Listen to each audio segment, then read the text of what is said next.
你有冇諗過點解全世界70%開發者都揀同一個 editor？ 今日帶你認識 VS Code。Hello 各位，歡迎嚟到 VS Code 教學系列。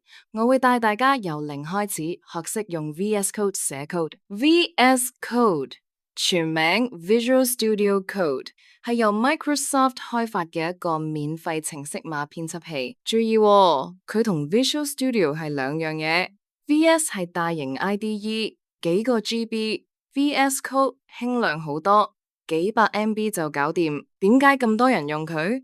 第一，完全免費；第二，跨平台 Windows、Mac、Linux 都用得；第三，佢有海量嘅 extension 擴充功能，寫 Python 裝 Python 嘅，寫 JavaScript 裝相關嘅，想做乜都得。第四，佢係開源嘅，成個社區不斷幫佢改進，所以更新好快。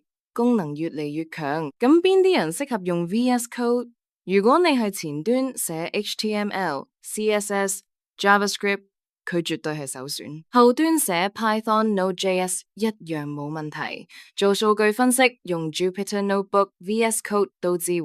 就算你係學生或者初學者，VS Code 界面簡潔直覺，上手好容易，完全唔使驚。根據 Stack Overflow 調查，VS Code 連續多年係全球最多人用嘅 editor， 佔有率超過70%。好啦，今集介紹到呢度，下一集教大家下載同安裝 VS Code，記得追蹤，我哋下集見。